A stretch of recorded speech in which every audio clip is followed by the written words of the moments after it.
Om Shanti. Good morning. सो आज बाबा संजीवनी बुट्टी की बात कर रहे हैं।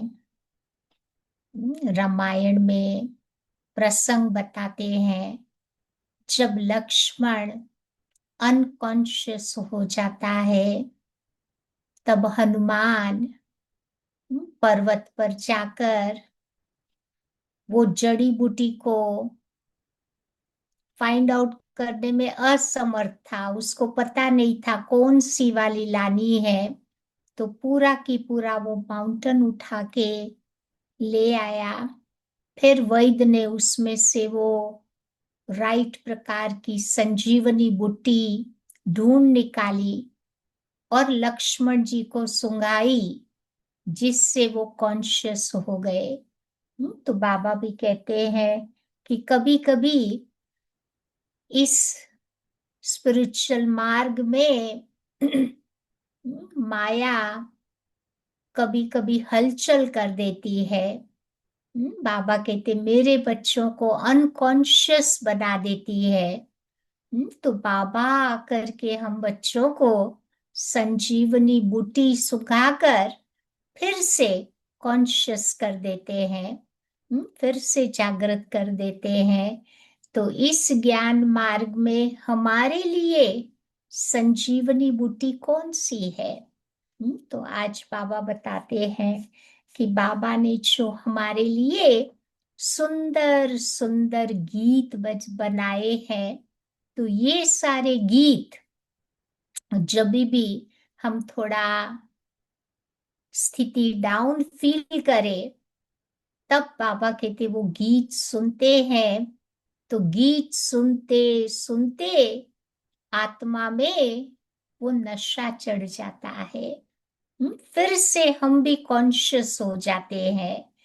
तो बाबा कहते अच्छे अच्छे गीत जो बाबा ने बनाए हैं, उसे हमें सदैव हमारे साथ रखने हैं, सुनते रहना है।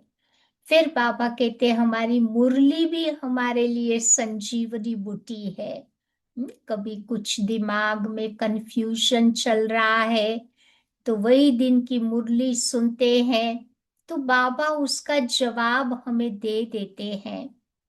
मुरली सब हमारे प्रश्नों का जवाब देती है, सर्व समस्याओं का समाधान करती है। बाबा की मुरली के बिना ब्राह्मण नहीं रह सकते। जितना खाना शरीर के लिए इम्पोर्टेंट है, उतना ही बाबा की मुरली हमारी आत्मा का भोजन है। उसको भी रोज रोज भोजन देना शुद्ध संकल्पों का अति आवश्यक है, जिससे हमारी आत्मा और शरीर दोनों हेल्थी और हैप्पी रहते हैं। फिर बाबा कहते ज्ञान का मनन चिंतन करना, ये भी हमारे लिए एक संजीवनी बुट्टी का काम करता है। अमृत वेले के बाद जो बाबा हमें समय देते हैं, वही तो टाइम है ज्ञान का विचार सागर मंथन करने का। तो अच्छी अच्छी नई नई पॉइंट्स इमर्ज होती है, और वही पॉइंट्स कभी कभी हमारे जीवन को परिवर्तन करने के लिए निमित्त बन जाती है। फिर बाबा कहते कि ये जो ब्राह्मणों के संगठन का किला है, वो भी हमारे लिए संजीवनी बूटी है। क्योंकि ब्राह्मण परिवार का जो प्यार है, ब्राह्मण परिवार का जो बाबा कहते सहयोग है, जो साथ है, वो संजीवनी बुट्टी का काम करता है। परिवार के प्यार का, मदद का आत्मा अनुभव करती है। फिर बाबा ने हमारे लिए जो सुंदर सुंदर चित्र बनवाए हैं, तो कभी बाबा कहते ना कि बुद्धि नहीं चले तो कोई भी चित्र के आगे जाके बैठ जाओ। चाहे साइकिल का हो, चाहे झाड़ का हो, चाहे लैडर का हो, तो अपने आप चित्र को देखते देखते बुद्धि चलनी शुरू हो जाएगी। सोचते सोचते आत्मा को बहुत ताकत भी मिल जाएगी। तो ये सारे चित्र जो बाबा ने बनवाए हैं वो भी हमारे लिए एक संजीवनी बुट्टी का काम करता है। फिर बाबा कहते हैं कि जब मन में तूफान चल रहा है, व्यर्थ संकल्प चल रहे हैं, उस समय बाबा कहते हैं क्या करना है, स्वदर्शन चक्र घुमाना है। तो ये स्वदर्शन चक्र की जो नॉलेज है, जो ज्ञान है, वो भी हमारी आत्मा के लिए एक संजीवनी बुट्टी का काम करती है। चक्र घुमाते घुमाते हम माया के चक्र से उपराम हो जाएंगे। क्योंकि बुद्धि को कोई न कोई प्रकार का काम चाहिए। अगर हम अपने मन बुद्धि को राइट काम में बिजी कर देते हैं तो और व्यर्थ कामों से वो फ्री हो जाएगी। फिर बाबा की छत्र छाया भी हमारे लिए संजीवनी बुट्टी का काम करता है। जितना जितना बाबा की छत्र छाया, याद की छत्र छाया के नीचे रहते हैं, उतना उतना बाबा कहते प्रोटेक्टेड रहते हैं। बाबा हमारा रक्षक, जो हमारी रक्षा करने के लिए सदैव तैयार रहता है। फिर बाबा कहते हैं कि योग में जो अलग अलग बाबा रोज हमें स्वमान देते हैं, उन स्वमानों की स्मृति में रहना, ये भी हमारे लिए संजीवनी बुट्टी है। जैसे वो स्वमान को याद करते हैं, वैसे वैसे वो नशा चढ़ जाता है, फिर दुनिया वाला नशा उतर जाता है। फिर बाबा कहते जो बाबा ने हमें दिनचर्या बना के दी है, डेली रूटीन, तो वो ब्राह्मणों का वो रूटीन फॉलो करो। तो उसमें भी बाबा कहते बहुत बहुत ताकत मिल जाती है। पहले के जमाने में आप देखो जो जो बड़े लोग हुए कैसे महान बने, संयम नियमों पर चल करके। तो बाबा भी हम बच्चों को आया है देवता बनाने के लिए। तो बाबा भी चाहते मेरे बच्चे, जो बाबा ने हमें दिनचर्या मनचर्या बना के दी है, हम उसको फॉलो करते जावे। तो उसमें बाबा कहते हमारा बहुत फायदा भी है और हमारी उन्नति भी है। फिर बाबा कहते ब्रह्मा भोजन, जो देवताएं भी खाने के लिए तरसते हैं, तो ये ब्रह्मा भोजन भी हमारी आत्मा के लिए संजीवनी बुट्टी है। बाबा को खिलाया हुआ, बाबा को की याद में बना हुआ भोजन आत्मा को एक ताकत देने का काम करता है, शक्ति प्रदान करता है। तो ब्रह्मा भोजन भी संजीवनी बुट्टी हो गई। फिर बाबा की सेवाओं में अपने आप को बिजी रखना, ये भी एक संजीवनी बुट्टी है। क्योंकि जितनी जितनी हम प्यार से दिल से बाबा की सेवा करते जाएंगे ना, तो सेवा का फल है मेवा। वो आत्मा को प्राप्त होगा। देखो आज छोटा सा एक बाबा का काम करो, आत्मा को कितनी खुशी मिलती है।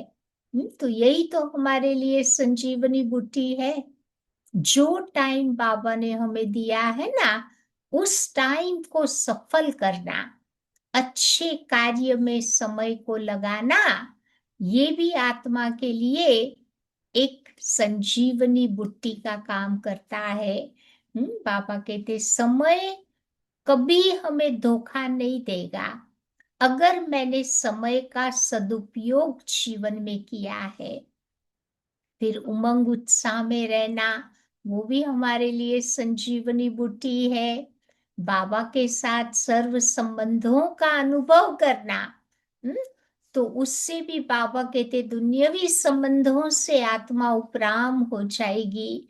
तो वो भी एक संजीवनी बुट्टी का काम करता है। तो आज बाबा संजीवनी बुट्टी के बारे में बहुत सारी बातें समझा रहे हैं। तो आइए सुनते हैं, आज की बाबा की मुरली है 30 जुलाई की। तो आज बाबा कहते हैं, मीठे बच्चे, माया दुश्मन तुम्हारे सामने है। वो जाने का नाम ही नहीं लेती है, जाते जाते भी एक जोर अजमाना चाहती है। बच्चों को अपना बनाना चाहती है। तो माया दुश्मन तुम्हारे सामने है, इसीलिए अपनी बहुत बहुत संभाल करनी है। अगर चलते चलते माया में फंस गए तो क्या होगा? तकदीर को लकीर लग जाएगी। तकदीर खत्म हो जाएगी। आज का प्रश्न है, तुम राजयोगी बच्चों का मुख्य कर्तव्य कौन सा है? कौन सा काम बाबा ने दिया है? तो हमारा काम है पढ़ना और पढ़ाना। दोनों काम करना है। खुद तो ज्ञान सुनते रहे, सुनाते भी रहे, यही तुम्हारा मुख्य कर्तव्य है। तुम हो ईश्वरीय मत पर, तुम्हें कोई जंगल में नहीं जाना है। दुनिया वाले तो घर बार छोड़ के चले जाते हैं ना, तो बाबा कहते तुम्हें कोई जंगल में नहीं जाना है। घर गृहस्थ में रहते शांति में बैठ बाबा को याद करना है। अल्फ और बे, इन्हीं दो शब्दों में तुम्हारी सारी पढ़ाई आ जाती है। पढ़ाई का सार अल्फ और बे। ओम शांति। तो बाबा भी ब्रह्मा द्वारा कहते हैं कि बच्चों गुड मॉर्निंग, परंतु फिर बच्चों को भी रेस्पॉन्ड तो देना पड़े ना। बाबा कहते गुड मॉर्निंग, तो हमें भी बाबा को रेस्पॉन्ड देना है गुड मॉर्निंग बोल के। तो यहाँ तो है ही बाप और बच्चों का कनेक्शन। नए जो है, जब तक पक्के हो जावे तब तक कुछ न कुछ प्रश्न पूछते रहेंगे। तो ये पढ़ाई है ना, भगवान वाच्य भी लिखा हुआ है। भगवान है निराकार। ये बाबा भी अच्छी रीति पक्का कराते हैं, किसी को भी समझाने के लिए। क्योंकि उस तरफ तुम देखो, माया का जोर कितना है। यहाँ तो वो बात है नहीं। बाबा समझते हैं कि जिन्होंने कल पहले वर्षा लिया है, वो बच्चे आप ही आकर के वर्षा लेंगे।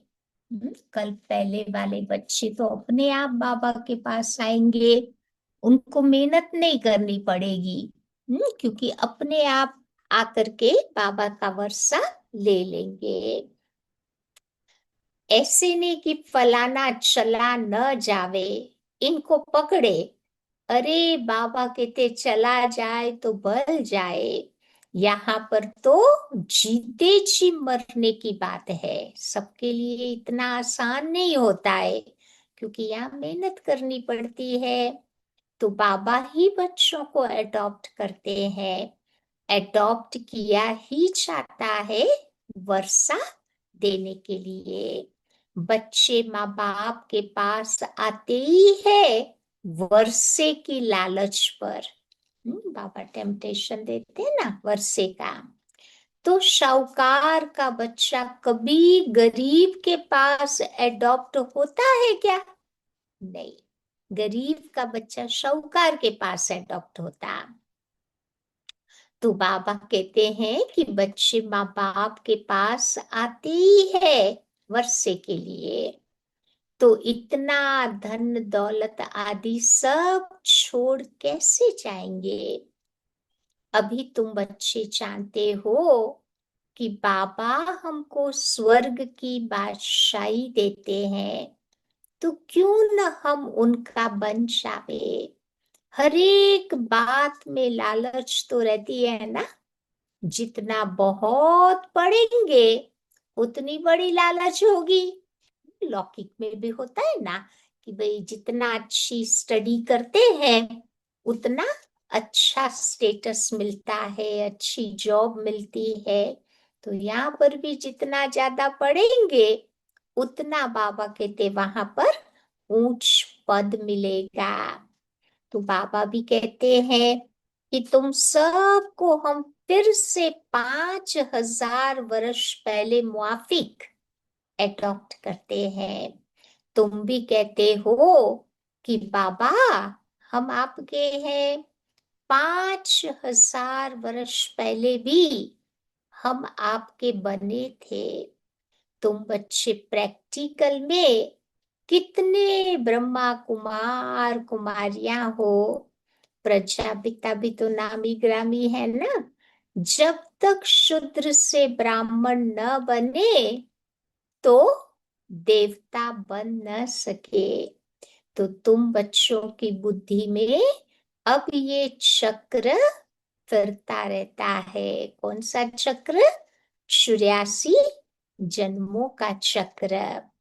हम ही शूद्र थे, अभी ब्राह्मण बने हैं, फिर देवता बनना है। सतयुग में हम राज्य करेंगे तो इस पुरानी दुनिया का विनाश जरूर होना है। पूरा निश्चय नहीं बैठता है तो फिर कई बच्चे चले भी जाते हैं। बाबा में निश्चय नहीं बैठता तो बाबा को छोड़ करके उस दुनिया में चले जाते।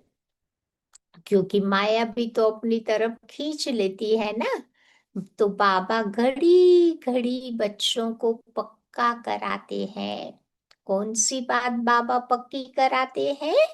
कि बच्चे माया में फंस नहीं पड़ना।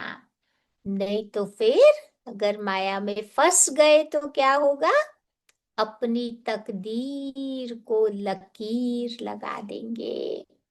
अब बाप ही पूछ सकते हैं ना कि आगे कब मिले हो।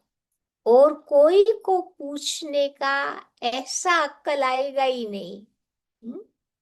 बाबा को ही राइट है ये प्रश्न पूछने का कि पहले कभी मिले हो।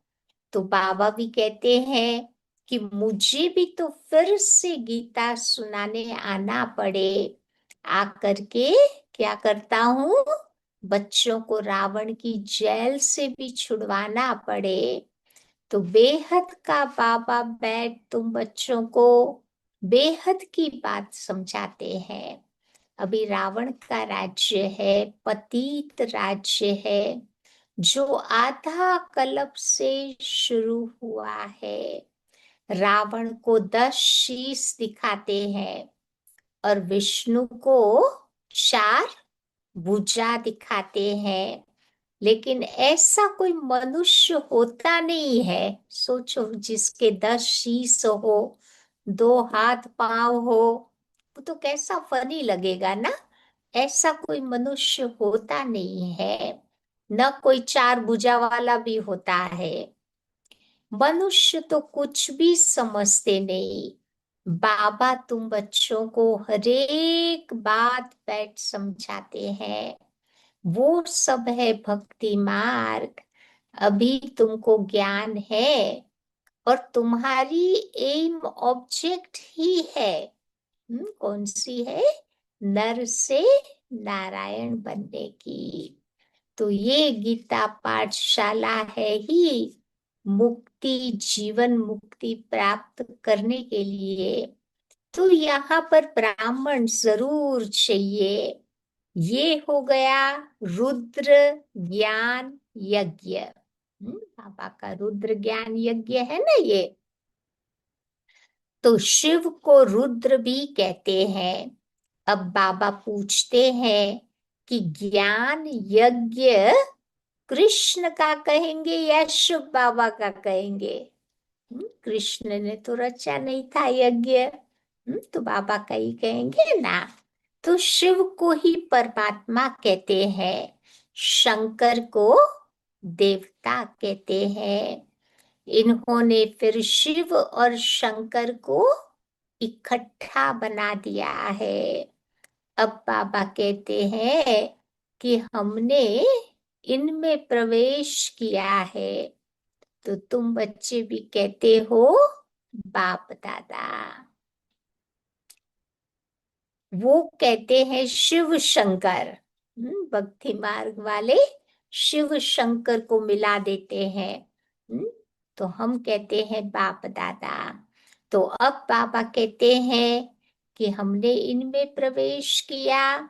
ज्ञान सागर तो एक ही है। अभी तुम बच्चे जानते हो कि ब्रह्मा सो विष्णु बनते हैं इस ज्ञान से। तो चित्र भी बरोबर बनाते हैं। विष्णु की नाभि से ब्रह्मा निकला, इसका अर्थ भी दुनिया में और कोई नहीं समझ सकता। ब्रह्मा को शास्त्र हाथ में दिए हैं। अभी शास्त्रों का सार बाबा बैठ सुनाते हैं या ब्रह्मा बाबा सुनाता है? कौन सुनाता है शास्त्रों का सार? शिव बाबा सुनाते हैं ना, थ्रू ब्रह्मा। इसीलिए ब्रह्मा के हाथ में बहुत सारे शास्त्र दिखाए हैं भक्ति मार्ग वाले चित्र में। तो ये भी तो मास्टर ज्ञान सागर बनते हैं ना। बाकी चित्र इतने ढेर बनाए हैं। अभी शास्त्रों का सार बाबा बैठ तुम बच्चों को सुनाते हैं। तो ये भी मास्टर ज्ञान सागर बनते हैं। बाकी चित्र इतने ढेर इन्होंने बनाए हैं, वो कोई यथार्थ भी नहीं बनाए हैं। भक्ति मार्ग के जो चित्र बने हुए हैं ना, बाबा कहते हैं एक्यूरेट चित्र वो नहीं है। मनुष्य कोई 8-10 भुजा वाले थोड़े होते हैं। ये तो सिर्फ प्रवृत्ति मार्ग दिखाया है। रावण का भी अर्थ बताया है कि आधा कल्प है रावण राज्य और आधा कल्प होता है राम राज्य। तो वो ये है दिन, वो है रात। तो बाबा हर एक बात तुम बच्चों को बैठ करके समझाते हैं। अब तुम सब एक बाप के बच्चे बने हो। तो बाबा कहते हैं, बाबा हर एक बात तुम्हें समझाते। बाप ब्रह्मा द्वारा ही विष्णुपुरी की स्थापना करते और तुमको भी बाबा आकर के राजयोग सिखलाते। जरूर संगम पर जरूर बाबा राजयोग ही तो सिखलाएंगे ना। तो अब कहते हैं द्वापर में गीता सुनाई, ये तो फिर रॉन्ग हो जाता। बाबा तुम बच्चों को सच बात बतलाते हैं। बहुतों को ब्रह्मा का श्री कृष्ण का भी साक्षात्कार हो जाता। ब्रह्मा का सफेद पोष ही देखते हैं। जिसको ब्रह्मा बाबा का साक्षात्कार होता, तो ब्रह्मा बाबा का सफेद कपड़े वाला पोष देखते हैं। शिव बाबा तो है बिंदी। अब बिंदी का साक्षात्कार हो तो कुछ भी समझ न सके। तुम तो कहते हो ना कि हम आत्मा है। अब आत्मा को किसने देखा है? कोई ने नहीं। वो तो बिंदी है, समझ तो सकते हैं। तो जो जिस भावना से जिसकी पूजा करते, उनको फिर वही साक्षात्कार उनको हो जाता। दूसरा अगर दूसरा अगर कोई अलग रूप में देखे तो मूंझ पड़े। बाबा का कोई डिफरेंट कलर का चित्र ये वो दिखाई देवे तो मूझ जाएंगे। तो बाबा कहते हैं हमने तुमको इतना धनवान बनाया, हीरे जवाहरों के महल में रखा। फिर बाबा कहते वो सारे कहाँ गए? अभी तुम बच्चे समझते हो ना कि बाबा आए हैं फिर से हमें विश्व का मालिक बनाने के लिए ये ड्रामा आदि बना हुआ है। हर एक ड्रामा में अपना अपना सबका पार्ट फिक्स है।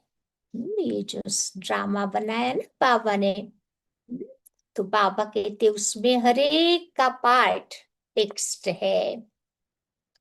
कोई एक शरीर छोड़ जाकर दूसरा लेता है, इसमें रोने की कोई बात नहीं है। सतयुग में कभी कोई रोता नहीं है। सोचो, बच्चा जन्मेगा तो भी नहीं रोएगा। यहाँ तो खास रुलाते हैं बच्चे को भी। लेकिन वहां बाबा कहते हैं हंसते हंसते बच्चे जन्म लेंगे। अभी तुम मोह जीत बन रहे हो। मोह जीत राजाएं ये लक्ष्मी नारायण आदि थे। वहां पर तो मोह होता ही नहीं। वहां अनेक प्रकार की बातें समझाते रहते हैं। तो बाप तो है ही निराकार। मनुष्य तो उसे नाम रूप से न्यारा कह देते हैं, लेकिन नाम रूप से न्यारी और कोई चीज होती ही नहीं। हे भगवान, ओ गॉड फादर कहते हैं, परंतु बाबा कहते हे भगवान, हे गॉड फादर कहते हैं। परंतु उसे जानते नहीं है। शिवलिंग को शिव परमात्मा भी कह देते हैं। अब आत्मा तो हाँ, तो बाबा कहते हैं, बाबा तो बाबा तो है ना। बाबा के तो जरूर बच्चे भी होंगे। निराकार को निराकार आत्मा ही बाबा कहती है। मंदिरों में जाएंगे तो उनको कहेंगे कि शिव बाबा फिर घर में आकर बाप को भी कहते हैं बाबा। अर्थ तो समझते नहीं। हम उनको शिव बाबा क्यों कहते हैं? शिव बाबा बाबा नहीं बोलते हैं, बाबा बोलते हैं, ताकि वर्षे का आत्मा अनुभव करे, नजदीक संबंध का वो अनुभव करे। तो बाबा बड़े ते बड़ी पढ़ाई 2 अक्षरों में ही पढ़ा देता है। कौन से 2 अक्षर है? अल्फ और बे। अल्फ को याद करो तो बे माना बादशाही तुम्हारी है। अल्फ माना एक परमात्मा को याद करो तो बादशाही तुम्हारी है। तो ये बड़ा भारी इम्तहान है। मनुष्य बड़ा इम्तहान पास करते हैं तो पहले वाली पढ़ाई कोई उनको थोड़ी याद रहती है। फिर तो बाबा कहते वो पढ़ना भी नहीं पड़ता। लेकिन आजकल ये डॉक्टर्स है, वकील है, आप देखते हैं किताब लेकर के बैठते हैं। कई चीजें अपने आप को याद करानी पड़ती है। पढ़ते पढ़ते आखिरी फिर सारा सार बुद्धि में याद आ जाता। तो यहाँ पर भी ऐसे है, तुम बच्चे भी पढ़ते हो। अंत में फिर बाबा तुम बच्चों को कह देते हैं, सारा पढ़ा लिखा कर अंत में क्या कह देते हैं? बच्चे मन मना भव। तो देह का अभिमान टूट जाएगा। ये मन मना भव की आदत पड़ी होगी तो पिछाड़ी में बाप और वर्षा दोनों ही याद आएगा। तो मुख्य है ही ये बात कितनी सहज है। उस बड़ाई में भी अभी तो पता नहीं नहीं कि क्या क्या पढ़ते हैं। जैसे राजा वैसी अपनी रस्म वहां चलाते हैं। पहले देखो, मण शेर पांव आदि का हिसाब चलता था। याद है पहले के जमाने में ऐसे हिसाब करते थे। अभी तो किलो आदि क्या क्या निकल पड़ा है। कितने अलग अलग प्रांत हो गए हैं। दिल्ली में जो चीज 1 रुपया शेर, वो बॉम्बे में मिलेगी 2 रुपया शेर में। बस महंगी होती है ना बड़े शहरों में, क्योंकि प्रांत अलग अलग है। हर एक समझते हैं कि हम अपने प्रांत को भूख थोड़ी मारेंगे। कितने झगड़े आदि होते हैं, कितना रोला है। ये भारत तुम देखो कितना सॉल्वेंट था।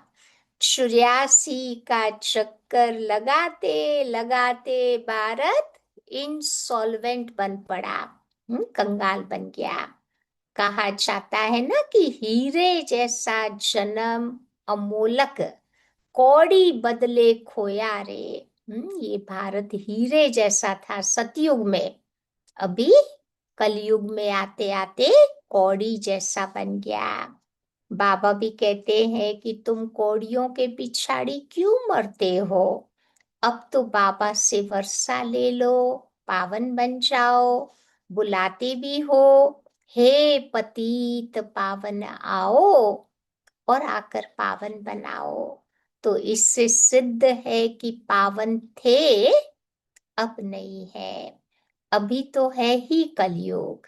तो बाबा कहते हैं मैं पावन दुनिया बनाऊंगा, तो पतित दुनिया का जरूर विनाश होगा। उसके लिए फिर महाभारत लड़ाई भी खड़ी है। इस रुद्र ज्ञान यज्ञ से ही ज्वाला, विनाश की ज्वाला प्रज्वलित हुई है। तो ड्रामा में ये विनाश होने की भी नोंद है। पहले पहले तो बाबा को साक्षात्कार हुआ, देखा इतनी बड़ी राजाई मिलती है, तो बाबा को बहुत खुशी हुई। शुरू शुरू में बाबा ने भी अनुभव किया ना कि ये नई दुनिया आ रही है, पहले उसका साक्षात्कार हुआ। फिर बाद में बाबा को विनाश का साक्षात्कार हुआ कि ये दुनिया अब जाने वाली है। तो नई दुनिया को देख करके बाबा को तो बहुत खुशी हुई। मन मना भव मध्याजी भव, ये गीता के अक्षर है। कोई कोई गीता के अक्षर ठीक है। तो बाबा भी कहते हैं मैं तुम बच्चों को ये ज्ञान सुनाता हूँ, ये ज्ञान फिर प्रायः लोप हो जाता। कोई को भी पता नहीं है कि लक्ष्मी नारायण का राज्य था तो और कोई धर्म नहीं था। उस समय जनसंख्या कितनी थोड़ी होगी, शुरुआत में ही 9 लाख, फिर धीरे धीरे बढ़ती जाती है। अब तो देखो कितनी हो गई है। तो ये चेंज होनी चाहिए ना, जरूर विनाश भी चाहिए। महाभारत लड़ाई भी है, जरूर भगवान भी होगा। शिव जयंती मनाते हैं, तो शिव बाबा ने क्या आकर के किया वो नहीं जानते। तो अब बाबा बैठ तुम बच्चों को समझाते हैं, गीता से श्री कृष्ण की आत्मा को राजाई मिली। मात पिता कहेंगे गीता को, गीता हो गई माई बाप। तभी तो कहते हैं ना सर्व शास्त्र शिरोमणि भगवत गीता। पहले बाबा ने संगम में गीता का ज्ञान सुनाया ना, फिर बाबा कहते उससे आदि सनातन धर्म की स्थापना हुई, और वो आदि सनातन धर्म से फिर और धर्म निकले। तो इसीलिए गीता को मात पिता कहते हैं, जिससे फिर तुम बच्चे देवता बनते हो। तो गीता के ज्ञान से राजयोग सीख श्री कृष्ण ये बना। इन्होंने फिर शिव बाबा के बदले श्री कृष्ण का नाम डाल दिया है। तो बाबा समझाते हैं ये तो अपने अंदर पक्का पक्का निश्चय कर लो। कोई उल्टी सुल्टी बात सुनाकर तुम्हें गिरा न देवे। दुनिया वालों का तो काम होता है ना, उल्टी सुल्टी कहाँ कहाँ की पुरानी सड़ी हुई बातें सुना करके गिराने का। लेकिन ये ध्यान रखना है कि काम की बातें ही सुननी है। बहुत बातें दुनिया वाले पूछते रहते हैं कि ये विकार के बिगड़ सृष्टि कैसे चलेगी, ये कैसे होगा। तो बाबा कहते, अरे तुम खुद कहते हो कि वो वाइसलेस दुनिया थी। सतयुग त्रेता को निर्विकारी दुनिया कहते हैं ना, संपूर्ण निर्विकारी कहते हो ना, फिर विकार की बात कैसे हो सकती। अब तुम जानते हो, बेहद के बाप से हमें बेहद की बादशाही मिलती है। तो ऐसे बाबा को हम क्यों नहीं याद करेंगे। ये है ही पतित दुनिया। कुंभ के मेले पर तुम देखो, लाखों लोग जाते हैं, अभी तो करोड़ों गए। फरवरी में जो कुंभ का मेला लगा ना, करोड़ों लोगों ने जा जाके स्नान किया। अब कहते हैं कि वहां पर भी एक गुप्त नदी है। अब बाबा पूछते हैं कि गुप्त नदी कैसे हो सकती। कहते हैं ना, गंगा जमुना तो दिखती है, लेकिन सरस्वती के लिए कहते हैं कि अब गुप्त नदी कैसे हो सकती। अब तुम बच्चे जानते हो, बेहद के बाप से बेहद की बादशाही मिलती। तो ऐसे बाबा को क्यों नहीं याद करेंगे। ये तो है ही पतित दुनिया। बाबा कहते हैं, अब देखो, गौमुख भी बनाया है। कहाँ कहाँ गौमुख होता है ना। आजकल तो गौमुख के अंदर वो पूरा की पूरा नल रख देते हैं, तो 2400 घंटा पानी आता रहता है। लोग समझते हैं ये गंगा का पानी, फिर वो पीते हैं, फिर कोई कोई उसमें नहाते भी है। फिर कहते हैं कि गंगा यहाँ से आती है। अरे, गंगा अपना रास्ता लेकर के समुद्र में जाएगी या तुम्हारे पास पहाड़ों पर आएगी। उसका भी तो अपना रास्ता बना हुआ है ना। तो भक्ति मार्ग में देखो बच्चे कितने धक्के खाते रहते हैं। तभी तो कहते हैं ना, ज्ञान, भक्ति, फिर वैराग्य। एक हद का वैराग्य होता, दूसरा है बेहद का। सन्यासी भी घर बार छोड़कर जंगल में रहते हैं। यहाँ पर तो वो बात है नहीं। तुम बच्चे बुद्धि से सारी पुरानी दुनिया का सन्यास करते हो। तुम राजयोगी बच्चों का मुख्य कर्तव्य है पढ़ना और पढ़ाना। अब राजयोग कोई जंगल में थोड़ी सिखाया जाता, ये तो स्कूल है, उसकी ब्रांचेस भी तो निकलती जाती है ना। तुम बच्चे अभी राजयोग सीख रहे हो। शुभ बाबा से पढ़े हुए ब्राह्मण ब्राह्मणियां सिखाते हैं। एक शुभ बाबा थोड़ी बैठ सबको सिखाएगा। तो ये हो गई पांडव गवर्नमेंट। तुम बच्चे हो इस समय ईश्वरीय मत पर। यहाँ तुम कितना शांति में बैठे हो। बाहर में तो देखो अनेक प्रकार के हंगामे होते हैं। कितनी बातें हैं दुनिया में, देखो क्या क्या हो रहा है। बाबा तो कहते हैं कि बच्चे 5 विकारों का दान दो, तो तुम्हारा ग्रहण छूट जाएगा। नहीं, वो दुनिया में भी जब सूर्य ग्रहण, चंद्र ग्रहण होता है ना, तो जो भी पुरानी चीजें घर में पड़ी हुई होती है वो दान कर देते हैं, घर में नहीं रखते हैं। फिर ग्रहण के बाद पूरे घर को साफ करते हैं। तब जाकर के खाना बनता है। तो बाबा भी कहते हैं कि अभी भी ग्रहण लगा हुआ है तो क्या करो, विकारों का दान दे दो, तो ग्रहण छूट जाएगा। मेरे बनो तो मैं तुम्हारी सब कामनाएं पूरी कर दूंगा। तुम बच्चे जानते हो ना कि अभी हम सुख धाम में जाते हैं। अब इस दुख धाम को आग लगनी है। बच्चों ने विनाश का भी साक्षात्कार किया है। अब टाइम बहुत थोड़ा है, इसलिए क्या करो, याद की यात्रा में लग जाओ, तो विकर्म विनाश होंगे और फिर तुम्हारा ऊंच पद पाएंगे। अच्छा, मीठे मीठे सिकिलधे बच्चों प्रति माता पिता बाप दादा का याद प्यार और गुड मॉर्निंग। रूहानी बाप की रूहानी बच्चों को नमस्ते और रूहानी बच्चों की रूहानी बाप को याद प्यार और नमस्ते।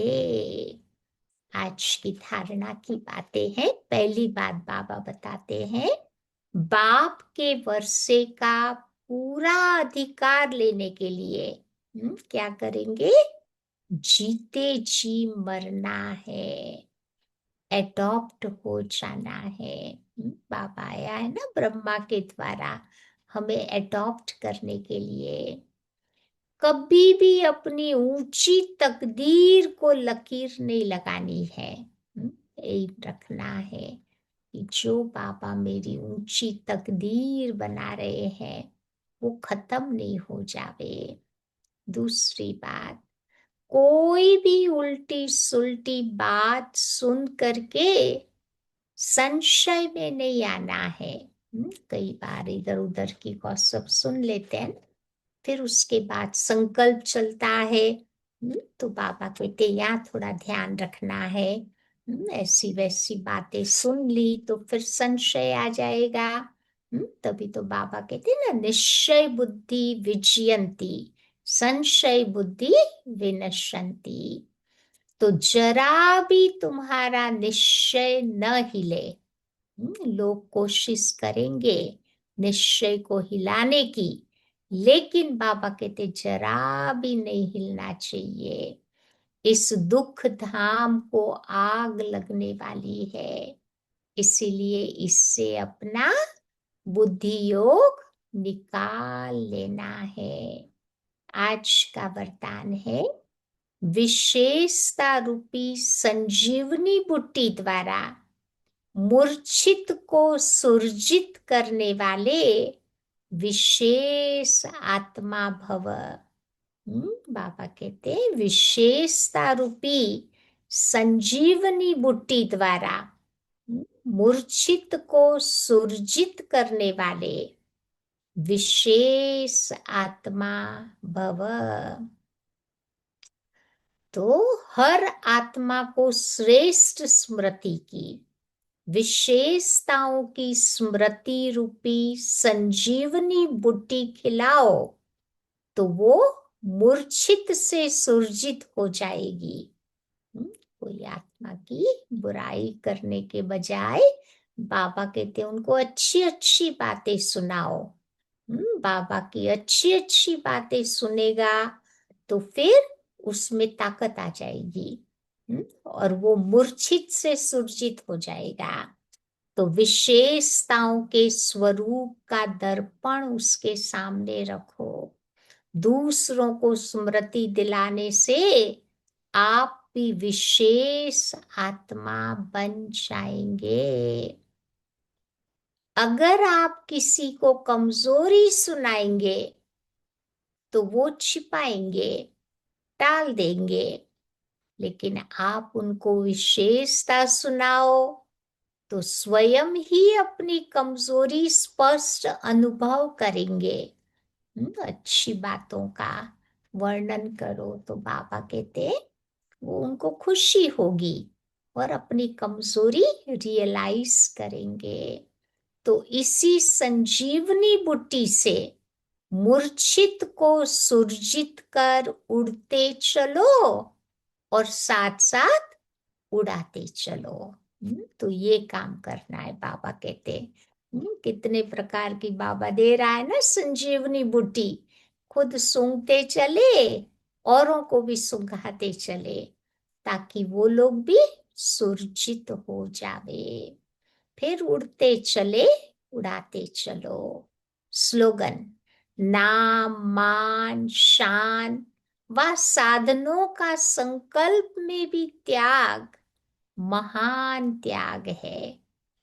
कोई हमारा नाम लेवे, पोजीशन देवे, महिमा करे, इन सब बातों से बाबा कहते अभी उपराम जाने का टाइम है। उसका भी त्याग, वो महान त्याग है। आज की अव्यक्ति पॉइंट है, निमित्त बने हुए बच्चों को विशेष अपने हर संकल्प के ऊपर अटेंशन देना चाहिए। बाबा कई बार सेवाओं में निमित्त बनाते हैं ना, तो निमित्त बच्चों का ये काम है। पहले खुद को प्रीच करो, फिर दूसरों को प्रीच करो। तो पहले खुद के ऊपर अटेंशन देना चाहिए। जब आप निर्विकल्प, निर्विकल्प अर्थात विकारी संकल्पों से उपराम, निर्व्यर्थ संकल्प, वेस्ट थॉट से ऊपर रहेंगे, तो आपकी बुद्धि ठीक से हर बात का निर्णय करेगी। और निर्णय ठीक है तो निवारण भी सहज कर लेंगे। कोई भी बात का राइट डिसीजन बनाया तो बाबा कहते हैं वो प्रॉब्लम सॉल्व हो जाएगी। और निवारण करने के बजाय अगर आप ही कारण कारण कहेंगे तो आपके पीछे वाले भी हर बात में कारण बताते रहेंगे। हम ही अपने प्रॉब्लम्स के बारे में ही सोचेंगे तो जिनकी हम सेवा कर रहे हैं वो लोग भी क्या करेंगे, अपने प्रॉब्लम्स के बारे में ही बताते रहेंगे। जैसा रचयिता वैसी रचना होगी। ठीक है, तो आज बाबा कहते संजीवनी बूटी जो बाबा हम बच्चों को दे रहे हैं ना, उसकी स्मृति में रहेंगे और अपने आप को सुरजित बना करके रखेंगे। तो बाबा कहते आगे बढ़ते रहेंगे, उड़ते रहेंगे और सभी को उड़ाते रहेंगे। यानी उमंग उत्साह में रहकर सब में उमंग उत्साह भरते रहेंगे। ठीक है, तो ये थी आज की बाबा की प्यारी सी मुरली।